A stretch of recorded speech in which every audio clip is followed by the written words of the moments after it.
அவன் வானாண்டா, நான் சொன்னா நல்லதுக்கு மட்டும்தான் சொல்லுவேன், புரியுதா? டேய் ஏன் மச்சான்? டேய் அவனுக்கு கிரிக்கெட் பத்தி ஒண்ணுமே தெரியாதுடா, ஆள் கம்மியா இருக்கும்டா. அப்படியா? சரி எத்தனை பேர் இருக்கோம்?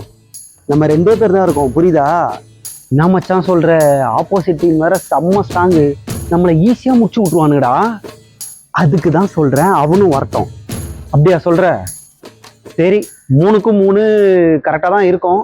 ஆனா மச்சான் அவன்கிட்ட பேட்டே போகக்கூடாது, புரியுதா? சரிடா. ஹாய் மச்சான்.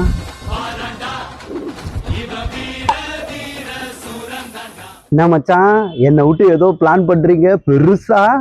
ஏய் அதெல்லாம் ஒண்ணும் இல்லடா, நீ இல்லையே தான் பேசிட்டு இருந்தோம். நீ வந்துட்டல, மேட்சை ஈஸியா முடிக்கிறோம், ஜெயிக்கிறோம். ரொம்ப தேங்க்ஸ்டா, என்னை சேர்த்துக்கவே மாட்டீங்கன்னு நினைச்சேன்டா.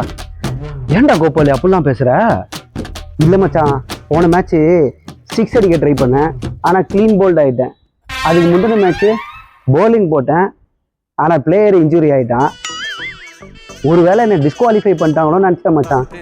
ஆமா, இவன் அப்படியே இந்தியா டீமுக்கு விளாடுறான், டிஸ்குவாலிஃபை பண்றாங்க இவரை. நீ வந்துட்டல, இனிமே பாரு. ஆமா மச்சி, லாஸ்ட் 2 months-ஆ வெறியா கிரிக்கெட் பாக்குறியாமே? ஆமா ஆமா, இப்போ கிரிக்கெட் பத்தி ஃபுல்லா தெரியும் மச்சானுக்கு. மச்சான் சூப்பர்ரா, போறோம் ஜெயிக்கிறோம். நான் இருக்கல, வெறி ஏத்தி வச்சிருக்கேன், பாரு ஆட்டத்தை. சூப்பர் மாமே, போறோம் ஜெயிக்கிறோம். நான் ஒன்னே ஒன்று மட்டும் ஞாபகம் வச்சுக்கோ, ஆப்போசிட் கேங்ல குமார்னு ஒருத்தர் இருக்கிறான், அவன் எப்பயுமே யாக்கர் தான் போடுவான். உஷாரா ஆடிடுறா. யாக்கரா அப்படின்னா உனக்கு தெரியுமா?